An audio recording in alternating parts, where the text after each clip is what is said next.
kami berdua diperintah oleh Bapak Anas Urbaningrum agar bertemu dengan Bapak Andi Malarangeng, Menpora, untuk membicarakan proyek Hambalang. Rp1 saja, Anas korupsi Hambalang, gantung Anas di Monas. Anas akan digantung. Pasti Anas akan, kalau benar-benar dia bilang seperti itu, maka dia akan digantung di Monas. Karena dia memang menerima. Dan saya menjamin nanti kalau di atas 100% apa namanya? Saya tidak mau menanggapi satu persatu, nanti kayak berbalas pantun. Tidak hanya itu, Anas bahkan dalam akun Twitternya mengaku capek dengan pertanyaan keterlibatan kasus Hambalang. Bahkan menurut Anas, tuduhan tersebut tidak beralasan dan fitnah belaka. Pernyataan Anas untuk gantung diri di Monas ternyata juga mengundang beragam komentar dari pengguna jejaring Twitter. Tanggapan satir budayawan Sujiwo Tejo dengan lucu, Sujiwo Tejo menyatakan Anas tidak perlu menambahkan hantu Monas. Karena sudah ada hantu Pondok Indah, hantu Jeruk Purut, dan hantu Kasablanka di ibu kota. Hingga saat ini KPK belum mengumumkan tanggal pemeriksaan Anas Urbaningrum. Bahkan Anas dengan tenang menyatakan KPK harusnya tidak perlu repot mengurus soal Hambalang yang berasal dari tudingan yang tidak jelas. Saling tuding, saling ancam Anas dan Nazarudin. Kenyataannya sampai saat ini belum bisa membuka tabir korupsi proyek Hambalang. Siapa jujur, siapa berbohong. Pokoknya hidup ya Demokrat. Tim Liputan Metro TV. Oke, sekarang kita mulai perbincangan tersebut. Kita sudah mulai adu pendapat di sini, adu statement. Namun sudah hadir nih. Tadi sudah suaranya sudah ada sedikit tadi. Mas Arswendo, Atmo Wiloto, selamat pagi. Pagi juga. Selamat pagi. Kemudian ada Pak Teguh Nasrullah, Pengamat Hukum Pidana, selamat pagi. Selamat pagi, Mas. Selamat pagi. Kita kan sering mengikuti tentunya ya bagaimana perjalanan kasus ini di pengadilan Tipikor khususnya untuk terdakwa Muhammad Nazarudin. Tapi yang menarik adalah bagaimana banyak sekali pendapat-pendapat orang-orang yang di luar kasus itu dan juga yang masuk yang disebut-sebut oleh Nazarudin. Mungkin dari Pak Teguh dulu mungkin ya. Dari proses pengadilan sejauh ini, pendapat Anda bagaimana? Kalau saya melihat dalam proses... Enggak, jadi pembelanya itu enggak? Yang mana? Yang anak itu enggak? Yang ini, yang kasus ini enggak jadi pembelanya gitu enggak? Saya enggak. Nah, Jadi gini, saya melihat dalam kasus Nazarudin ini, ada suatu perkembangan berita yang melampaui keperluan dalam penjatuhan putusan hakim terhadap kasus itu. Oke. Nah, memang kita melihat ada plus minus dari proses peradilan itu. Plusnya itu adalah terungkap hal-hal yang sebenarnya di luar kepentingan kasus.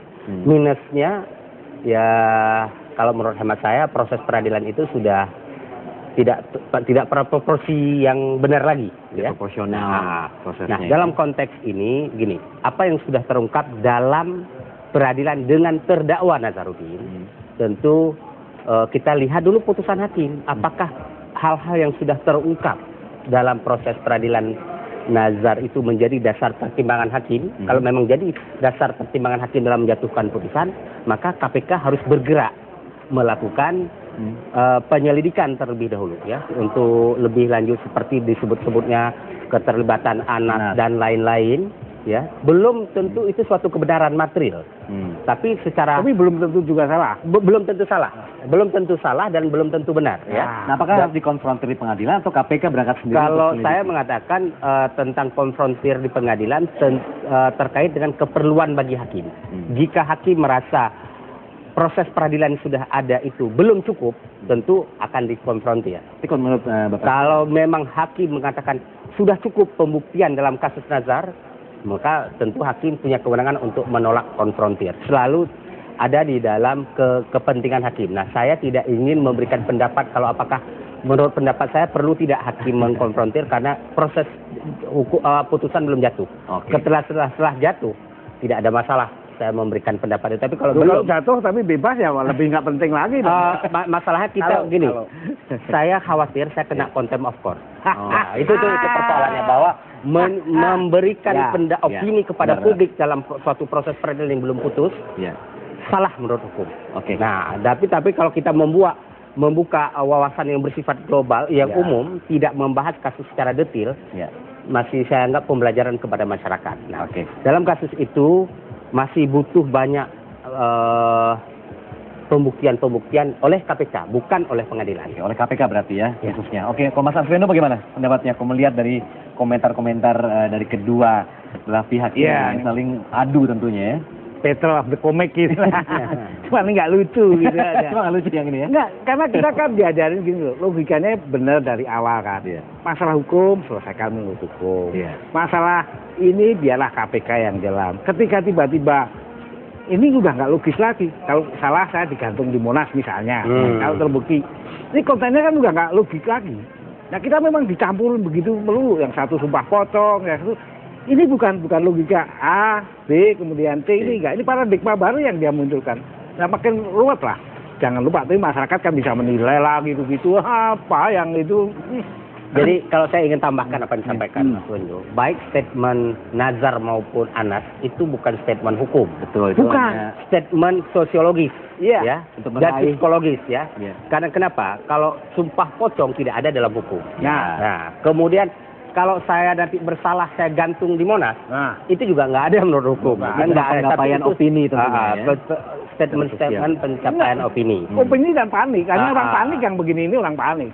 Terus Nasabnya menurut hemat saya, panik, Mas Anas Anasnya pun panik. tidak perlu sampai dengan kalimat itu. Ya dia udah panik. Dia nggak bisa cara lain mau apa dia mau bela diri. Iya. Kalau bela diri misalnya, nih saya nggak terima duit atau dia ke KPK lah, nih gua datang dan gua nggak, ini baru keren. Kalau cuma begini, Cuma juga begini Mas, saya setuju bahwa statement saya tidak pernah ada terima uang bagus. Tapi kalau statement saya datang ke KPK, saya memberikan keterangan dalam proses sistem proses peradilan kita, orang itu lewat dipanggil. Kalau datang menyodorkan diri saya ingin memberikan keterangan, apalagi terkait dengan dia, tunggu proses pemanggilan. Nggak, Saya rasa kalau saya lebih gagah terobosannya datang, bahas saya tidak kalau tidak terlibat. ya kan gini, bagaimana datang? Saya mau datang ke siapa di sana? Dalam proses hukum, saya tentu ada dia panggilan. datang loh ngelaporin siapa itu yang dianggap menyinggung nama baik itu. Bukan ke KPK, ke polisi. Ke polisi. Tapi memang sebaiknya apa sih yang harus dilakukan oleh Anas terutama yang berada di luar dari pengadilan yang tentunya selalu disebut-sebut oleh Nazarudin sendiri? Kalau saya sih mengatakan begini, jika Pak Anas Urbaningrum ini merasa bahwa apa yang disampaikan oleh Pak Nazarudin itu tidak benar, dia laporkan pencemaran nama baik. Karena kalau dia diam saja, memberikan kesan bahwa itu ada nilai kebenaran, cuman beliau takut menantang. Nah, tapi ada persoalan lain. Itu dari aspek hukum. Ya. Aspek politis belum tentu tepat. Belum aspek politis mungkin saya justru meladeni kayak begitu memperbesar Nazar. Itu aspek politis. Jadi banyak sekali pertimbangan. Kalau saya mengatakan ada baiknya itu diklarifikasi kepada publik sehingga tidak. Udah gitu kok, mau digantung itu klarifikasi. Ya, itu klarifikasi yang bersifat Kawin sosiologis. Kawin gantung mau saya. Kalau gantung mati gitu males. Mas Ardian tadi juga bilang kan, mendingan lebih baik jika langsung datang. Untuk Ya, mengatakan- misalnya kalau untuk Misalnya. klarifikasi itu. Tapi kira-kira apa sih efeknya juga buat kepentingan kasus ini sendiri? Apakah memang masyarakat kita sudah paham betul bahwa dengan cara-cara seperti itu akan menghasilkan sesuatu yang lebih clear lagi? Bau Indonesia. busuk itu udah pasti lah Ya. tercium itu, di mana sumbernya, seberapa busuknya itu mungkin lagi. Itu baru bahasa hukum, bahasa ini, tapi bahasa ini masyarakat udah. Tapi udah kan gini, jelas. mau kita coba. Kalau enggak gimana? Itu apa? Survei itu enggak anjlok kayak begitu, masih mendek gimana anjlok? Bisa-bisa min itu nanti. Oke, kita break dulu ya. Kita lanjutkan Ya. setelah jeda pada berikut. Jangan kemana-mana pemirsa, masih membahas mengenai Anak-anak saya, anak. Biar mudah-mudahan seru gitu loh, biar seru gitu loh. soal sumpah pocong versus gantung Monas. Nah, kita lihat setelah jeda pariwara berikut ini, tetaplah di 811 Show.